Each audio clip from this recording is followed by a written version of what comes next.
नमस्कार, मैं हूँ विशाल झा। अभी मेरे साथ यहाँ के लोकप्रिय निगम पार्षद वार्ड 35E के पवार साहब मौजूद है और पर्यावरण प्रबंधक समिति के चेयरमैन भी है। पवार साहब, शुक्रिया पहले तो जुड़ने के लिए। एक सवाल मेरा ये था कि अभी वर्ल्ड इंडेक्स निकला है पॉल्यूशन का, जिसमें 30 में से 22 शहर भारत के हैं और उसमें उत्तर प्रदेश दूसरे नंबर पे है। दिल्ली जो है वो 10वें नंबर पे आ गई है। तो आम आदमी पार्टी की तरफ से बयानबाजी आ रही है कि दिल्ली को हमने प्रदूषण में कम कर दिया और केंद्र सरकार प्रदूषण को रोकने में विफल रही है। तो सारे तरीक़ों से भारतवासियों पे प्रदूषण का जो बिल थोपा जा रहा है वो केंद्र सरकार उसमें फेल रही है। आप इस पर क्या कहेंगे? नमस्कार विशाल जी। बड़ा ही महत्वपूर्ण विषय आज आप ले रहे हैं इसको। ईडीएमसी जो पूरा नॉर्थ और साउथ जोन हमारे दो हैं, और मैं पूरी दिल्ली की बात करूं, 3 एमसीडी हम हैं और तीनों एमसीडी अपने स्तर पर पॉल्यूशन को कंट्रोल करने के लिए ईडीएमसी में हमारे 35 स्प्रिंकल मशीन हैं जो रोडों पे चल रही हैं। 2 एंटी स्मोक गन हमारी आनंद विहार और विवेक विहार पर लगी, जो हॉट स्पॉट थी, जहां बहुत ज़्यादा पॉल्यूशन था, इंडेक्स बहुत ऊंचा था। और हमारे बहुत बड़े प्रावधान डिजाइनिंग कर रखे हैं कि हमने क्या क्या करना है, कैसे हमने दिल्ली के और इस दिल्ली के लोगों को बचाना है। क्योंकि आप सब जानते हैं, अवेयर हैं, 13 दिन तक हमारे मेयर धरने पे बैठे, उससे पहले भी तीनों मेयर बैठे थे।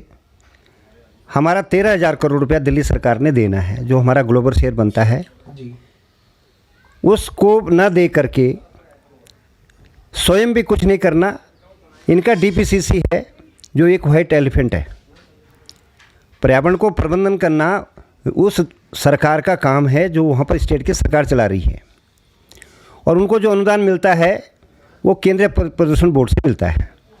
अगर उनका कोई प्रपोजल है, और प्रपोजल उन्होंने सेंट्रल गवर्नमेंट को दे रखा है कि हमने दिल्ली के नागरिकों को पॉल्यूशन कैसे बचाना है, जो आज टीबी और कैंसर से मर रहे हैं, उनको कैसे बचाना है, आज तक कोई ठोस उपाय दिल्ली गवर्नमेंट ने सेंट्रल गवर्नमेंट के सामने पेश नहीं किया।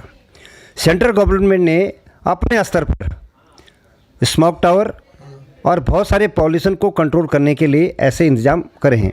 डॉक्टर हर्षवर्धन जी ने भी काफ़ी पीछे प्रेस कॉन्फ्रेंस की थी।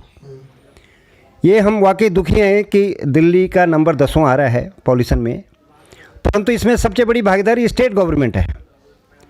हम ईडीएमसी में, क्योंकि हम नीचे से इन्फोर्स एजेंसी हैं, काम हमने करना है, लेकिन काम हम तभी करें, मशीनरी तभी मंगा सकते हैं। 75 पूरी दिल्ली में स्मोक टावर लगने हैं।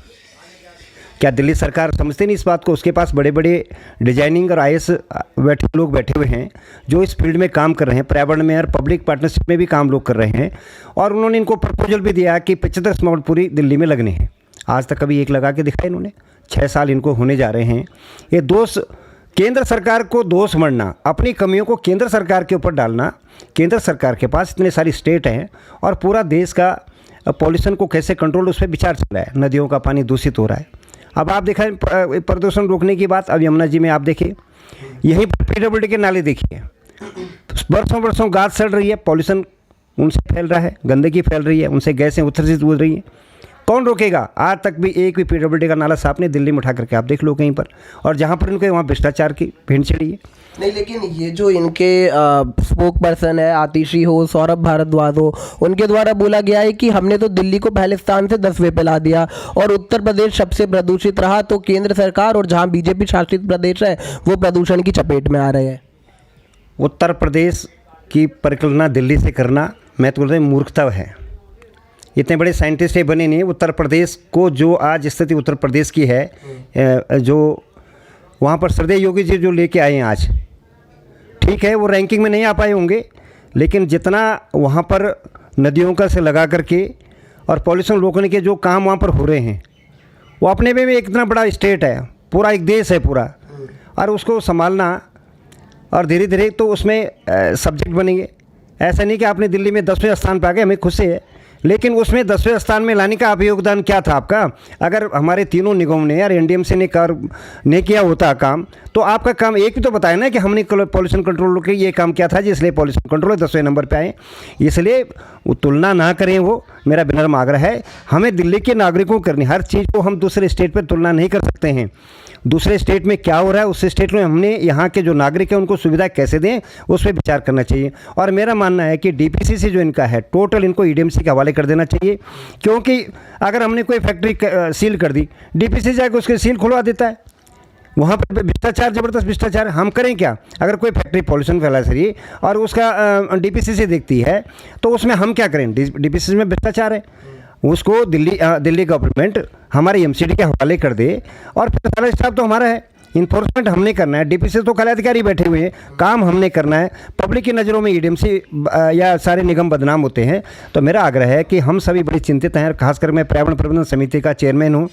आप देखेंगे अब हमारी 35 ईडीएमसी में 35 स्प्रिंकलर मशीनें रोडों पे चल रही हैं, रोड स्वीपिंग मशीनें चल रही हैं। ऑटोमेटिक मोटर व्हीकल जो हमारा है रोडों को स्वीप कर रहा है, जो वहाँ से कूड़ा उठा करके और फिर हम उसको ले जा रहे हैं। हमने एक और नया काम किया कि जो ओपन में कूड़ा जाता पर्यावरण को दूषित करता था, हमने गाड़ी टू गाड़ी मैकेनिकली हमने सारा कूड़े को प्रबंधन कर रहे हैं। अभी हमने मेट्रो कंपनी को दिया।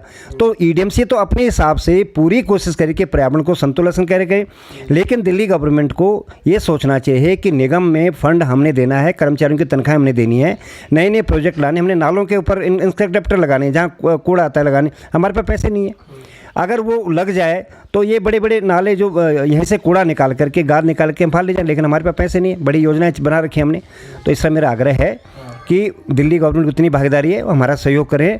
और निश्चित तौर पर ईडीएमसी अपने हिसाब से नई नई गाड़ी, जैसे जो बीएस स्टैंडर्ड है उस हिसाब से हम गाड़ियाँ ला रहे हैं। हम अभी हमारे जितनी भी कारें, हम इलेक्ट्रिक कारों पे चले गए हैं। तो पॉल्यूशन कंट्रोल के तो ईडीएमसी बहुत कुछ कर रही है, लेकिन सब कुछ मिला करके विशाल जी बात तो ये आ जाती है कि फंड की कमी के होने कारण से निगम पंगु है। मैं आग्रह करूंगा, जो भी अगर ये कभी सुन पाएँ, ये इसको उनके पास तक ये बात पहुँचे, इनके जो इसके मंत्री हैं उनसे आग्रह करूंगा कि एक बार हम सब लोगों को बुलाएं, जो भी पर्यावरण में लगे हैं, पर्यावरणविद लगे हैं, या जो जैसे प्रबंधन समिति के हम तीनों ईडीएमसी के या एनडीएमसी के, जो उनको बुलाएं और एक प्लान चार्ट आउट करें कि हमने यहाँ के लोगों को कैसे बचाना है। अब मैं एक सीधा सवाल पूछूंगा। हम लोग अभी आपके साथ बैठे, आप निगम पार्षद हैं। हम जब भी पत्रकार जाते हैं कहीं पे वार्ड का परीक्षण करने के लिए, तो पहले होमवर्क करते हैं, उसके बारे में रिसर्च करते हैं।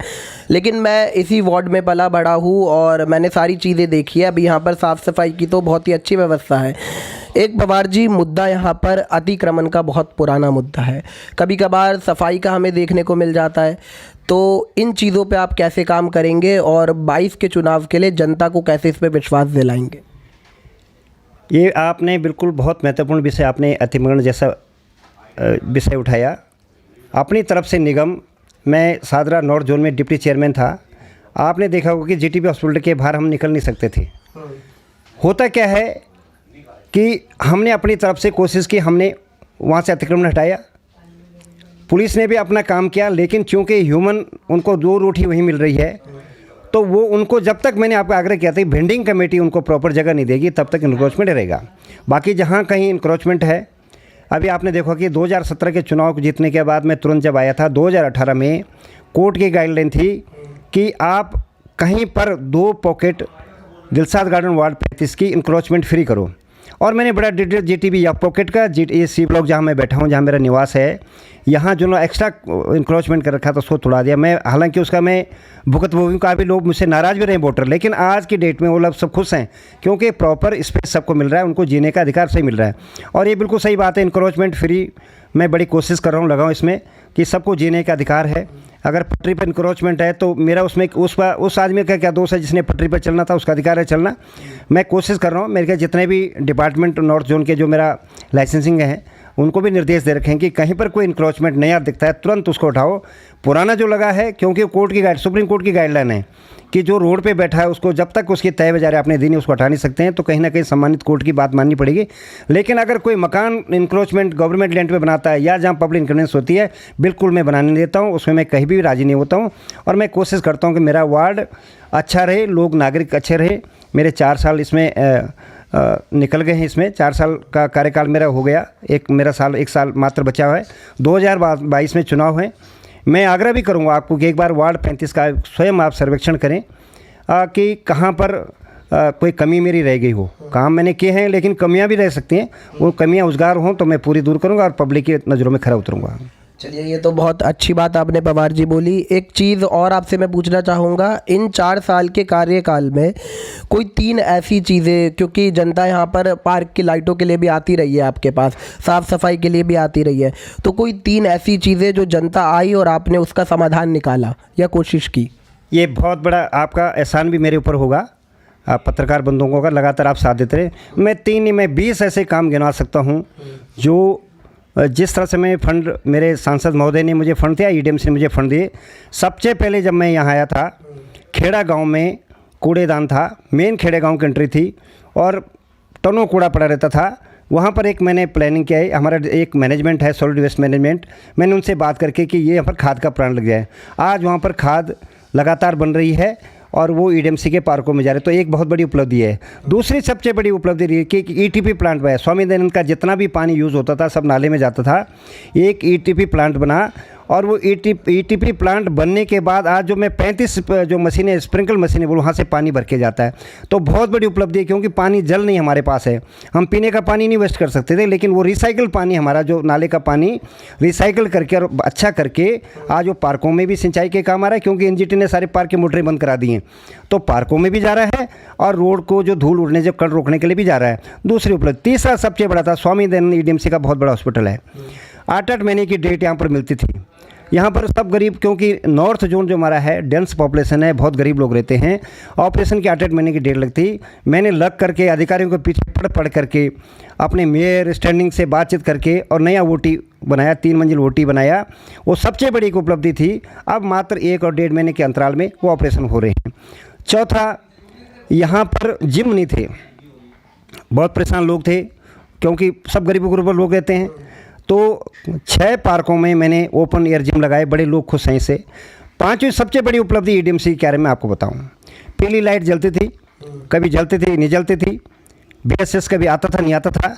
आज पूरे वार्ड ने, पूरी ईडीएमसी क्षेत्र में 1.25 लाख एलईडी लगी हैं और मेरे यहाँ भी पूरा टोटल क्षेत्र आपने देखा होगा, अभी यहीं के निवासी हैं, दूधिया में मेरा पूरा क्षेत्र है। और कहीं भी लाइट अगर ख़राब पर मेरे को सूचना मिलती है, तुरंत उसी टाइम वो लाइट ठीक होती है। 5वां, यहाँ पर स्कूल थे हमारे निगम के 3 स्कूल, बहुत सारी परेशानी स्कूल में थी, बच्चों को जगह नहीं थी। सी ब्लॉक स्कूल में मैं बहुत बड़ा हॉल बनाया एक, आपके जहाँ आप रहते हैं नंदनगरी जीटीबी, जो नंद विहार स्कूल हमारा है जीटीबी इनक्लेव में, वहाँ एक अटल हॉल बनाया जिसमें कम से कम 500 बच्चे बैठ सकते हैं और वो उन लोगों बच्चों को दिया। तो ऐसे बहुत सारे ऐसे काम हैं जो लोगों के लिए, पब्लिक के लिए बेनिफिटेड हैं। जैसे पार्कों में हरियाली रखनी है, पार्क को मेंटेन करना है। आप बताइए 147 पार्क है मेरे। अब मैं पर्यावरण प्रबंधन का समिति का भी चेयरमैन, मैं लोगों को आग्रह करता हूँ मेरे दिलसाद गार्डन में आएँ, इन पार्कों में आएँ और आप अपने बच्चों को लेके आएँ, क्योंकि सबसे ज़्यादा पार्क दिलसाद गार्डन में मेरे पास हैं। तो बहुत सारी ऐसी चीज़ें हैं, मैं अगर चाहें तो मैं आपको एक रिपोर्ट भी दे सकता हूँ कि अब तक मैंने क्या क्या काम कर, छोटे मोटे काम को गिना नहीं सकता हूँ, लेकिन मैं ऑलवेज विजिलेंट रहा हूँ। मेरे को, मेरे संगठन ने मुझ पर विश्वास किया, मेरे संघ के अधिकारी ने विश्वास किया, भारतीय जनता पार्टी के नेताओं ने मुझ पर विश्वास किया और मुझे दूसरी बार पर्यावरण प्रबंधन समिति का चेयरमैन बनाया। ये भी एक देख लीजिए मेरी खुशनसीबी, क्योंकि मेरे पर्यावरण के प्रति बड़ा लगाव है। तो ऐसे बहुत सारे काम मेरे वार्ड में है। जैसे जगतपुरी एक्सटेंशन है एक हमारा, 6 पोलिंग बूथ वहाँ पर हैं। वहाँ पर एक जगह थी 10 एकड़ जगह पड़ी थी जिसको कब्जा हो गया था। माननीय सांसद मनोज तिवारी जी ने वो कब्जा उनसे हटाया और बहुत सब बढ़िया चीज़ वहाँ पर बनने वाली है। जमुना पार्क के बहुत बड़े बड़े पंडाल 2 बनने वाले हैं। तो ये कैसे चीज़ें हैं कि जिनसे मैं भी पीछे चला हूँ, सांसद जी ने मेरा साथ दिया और दोनों ने मिलकर, अगर विधायक हमारा होता निश्चित तौर मैं बोल सकता हूँ सीमापुरी विधानसभा में और ख़ासकर दिलसाद गार्डन को मैं एक मॉडल वार्ड बना देता। लेकिन कोशिश अपनी अभी भी है कि 2022 में कोई भी है संगठन जिसको भी टिकट देगा, लेकिन उसके लिए मैंने जगह बढ़िया बना दी है, मैदान बढ़िया बना रखा है। जो आएगा निश्चित तौर पर भारतीय जनता पार्टी यहाँ से जीतेगी। जी, एक आप बात देखिए यहाँ पे कि पार्षद महोदय ने खुद कहा है कि आप इन पार्कों में आके एक बार विजिट करें। यही दिखाता है कि इन्होंने काम किया है, नहीं तो कौन सा पार्षद खुद चैलेंज करके बोले कि आप एक बार आइए और सर्वेक्षण करिए। तो एक अंतिम सवाल अब मैं आपसे लूँगा, दिल्ली विधानसभा में बजट आया और उसको आम आदमी पार्टी ने देशभक्ति का बजट बताया है और कहा है कि ऐसे पूरे भारत में जैसे कि हमारे सेंट्रल पार्क में है, कनॉट प्लेस में झंडा है, ऊंचा तिरंगा है, वैसे अब वो पूरी दिल्ली में करेंगे और इसमें देशभक्ति के कार्यक्रम भी आयोजन किए जाएंगे। तो आप इस पर क्या प्रतिक्रिया रखते हैं? बिल्कुल बिल्कुल, आपने एक इतनी बढ़िया बात पूछी। माननीय केजरीवाल जी तो हैं ना जी, देशभक्त हैं। आपने तो देख रखा है ना जी, बाटला हाउस इनकाउंटर तो वहाँ खड़े हो जाता है, जेएनयू में जहाँ देशभक्ति के नारे लगते हैं टुकड़े होंगे तेरे इंसान इंसान, वहाँ जाके खड़ा होता है। अगर कोई दूसरा होता तो वहाँ खड़ा हो जाता है। देशभक्ति झंडे से नहीं होगी। आपने यहाँ के जो निवासी हैं, आपने 700 कुछ शराब की नई दुकानें खोली हैं, खुले हम शराब बिक रही है, यहाँ का बच्चा बच्चा नशेड़ी हो गया है। आप देशभक्ति की बात करते हैं, शर्म नहीं आती इनको देशभक्ति बोले? अपनी विधानसभा में विधानसभा में ये पास कराते कि मैं उस रोड को इतना चौड़ा को इतना बजट मैंने दे दिया। आप मैंने ईडीएमसी को इतना बजट दिया, वहाँ पेड़ पौधे लगेंगे, पानी की मैं व्यवस्था करूँगा। अब ये देशभक्ति उसके अंदर जाके देश नहीं होते हैं। और भाई से होगा भाईचारा, कहाँ गया भाईचारा? अभी आपके सामने 3-4 बच्चे हमारे मरे हैं। अभी आपने दंगे देखे होंगे, दंगों में एक तरफा आप पैसा दे रहे हैं, कहाँ भाईचारा है? इसलिए देशभक्ति का पाठ छोड़ दें पढ़ाना, ये अंदर बढ़िया लगती हैं। हाउस से बाद इन ग्राउंड में रियलिटी में आओगे, आप यहाँ देखें लोगों का जीवन कैसा। लोग नाले का पानी पी रहे हैं, शराब की दुकानें आपने खोल दी, पीडब्ल्यूडी के नाले आप बनते नहीं। देशभक्ति की बात करते हैं। देशभक्ति लोगों में जगानी पड़ेगी, उनको स्वरोजगार देने पड़ेंगे, उनको हम कृपण नहीं करेंगे तेरे राशन में तेरे घर भेजूंगा। उनको बोलते हैं ठीक है भैया, मैंने नौकरी खोल दी, मैंने इतने बच्चों को नौकरी दे दिया, ये कमाएंगे खाएंगे, अपना परिवार आगे बढ़ाएंगे। न कि मैं घर में बैठ करके तेरे घर भी राशन दे दूंगा, तेरे को फ्री पानी दे दूंगा, तेरी बिजली दूँ, तो घर में बैठ जाए तो मुझे वोट देते रहिए। ये बिल्कुल भ्रष्टाचार है और ये भ्रष्टाचार दिल्ली की पब्लिक समझ चुकी है। देशभक्ति अगर सीखनी है किसी ने, राष्ट्रीय स्वयंसेवक संघ वर्ल्ड का मानव एक ऑर्गेनाइजेशन है, उसके अंदर देखें देशभक्ति, वहाँ उनको पता चली देशभक्ति क्या होता है। सेल्फलेस सर्विसेज, कहीं पर किसी पर कोई आते तो बिना किसी के पूछे ही राष्ट्रीय स्वयंसेवक संघ का कार्यकर्ता उतर जाता है, ना कि किसी संसद के अंदर किसी विधानसभा के अंदर झंडा ऊंचा करेंगे, उससे देशभक्ति आने वाली नहीं। वो झंडा हमारे मनों में दिलों में है, लेकिन वैसे काम करते हमें करना भी चाहिए। तो आज हमने लोकप्रिय पार्षद पवार साहब से चर्चा करी।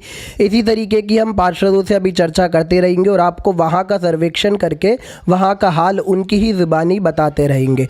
मैं हूँ विशाल झा। ऐसी ही खबरों के लिए देखते रहिए प्रो नेशन न्यूज़। चैनल पे नए हैं तो सब्सक्राइब करिए और कमेंट में बताइए कि वीडियो कैसा लगा आपको। नमस्कार।